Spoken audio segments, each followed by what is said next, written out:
Fantastic Four. Now let's take a trip down memory lane.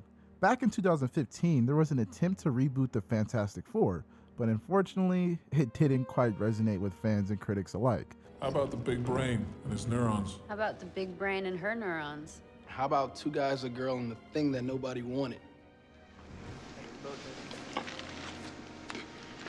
But before that, in the mid-2000s, we were treated to two Fantastic Four films, released in 2005 and 2007. Personally, I feel those films have aged quite gracefully, and they definitely have a special charm, especially when you compare them to the 2015 version. But here's a fun fact that might surprise you. There's actually a fourth Fantastic Four film that dates all the way back to 1994. And well, to put it kindly, it might just be the most, let's say, unique representation of our beloved superhero team to ever grace the big screen. Some even argue it's the least impressive of the bunch. As we gear up for the new MCU reboot, we're going to look back at the legacy and the evolution of the Fantastic Four on screen and deconstruct the 1994 film so you'll have a better understanding of it. Welcome to Superpedia, your number one source for everything super.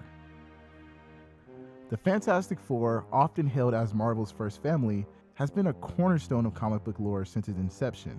Created by the legendary duo of writer Stan Lee and artist Jack Kirby, the Fantastic Four debuted in 1961, marking a significant shift in the superhero genre.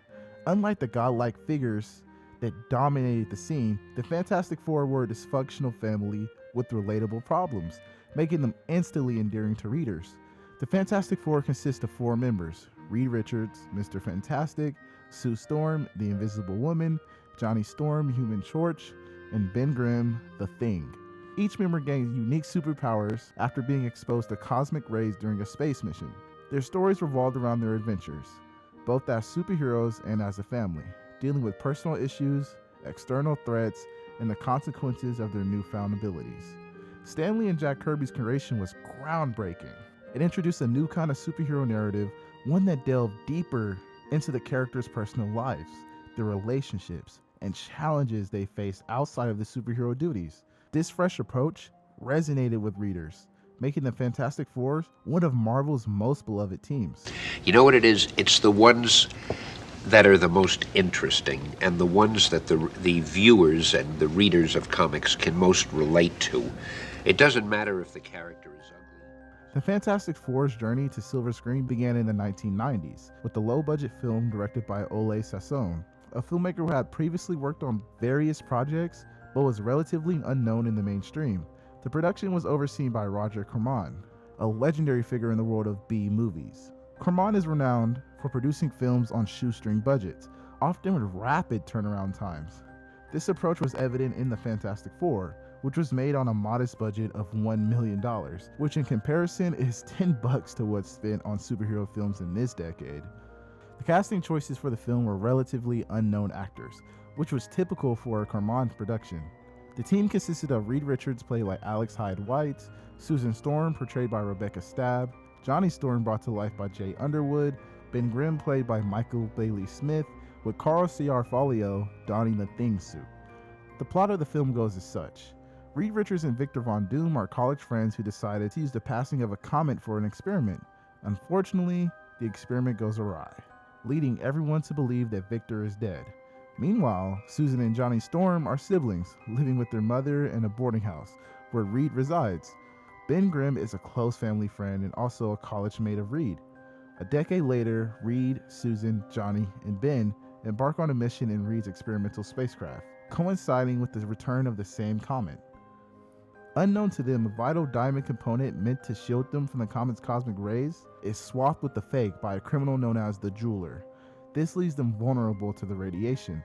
Following their crash landing back on Earth, the group discovers that they've acquired unique superpowers due to the cosmic rays.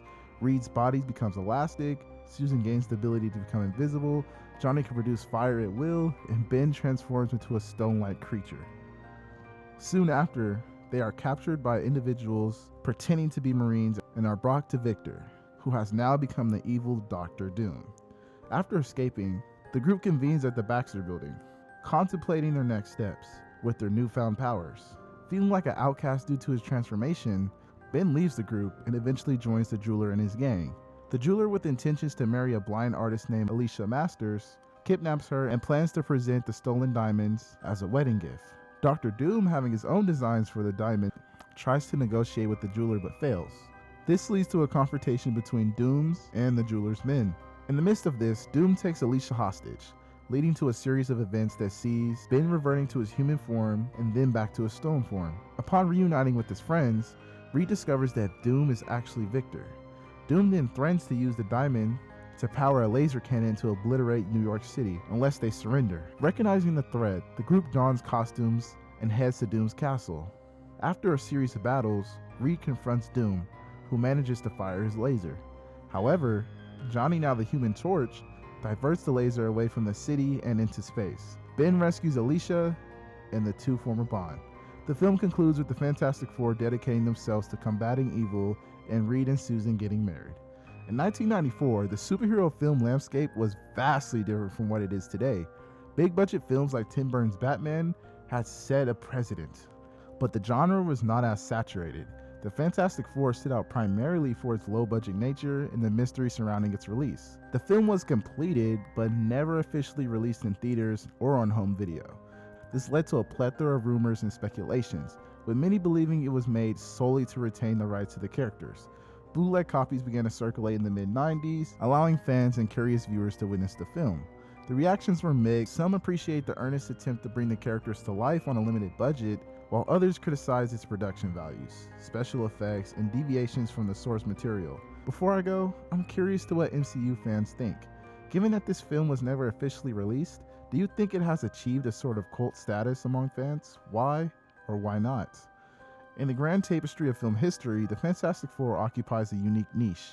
It's a reminder that every film, whether widely released or not, has a story to tell, both on and off the screen. And for those of us passionate about cinema, these stories offer invaluable insight into the ever-evolving world of filmmaking.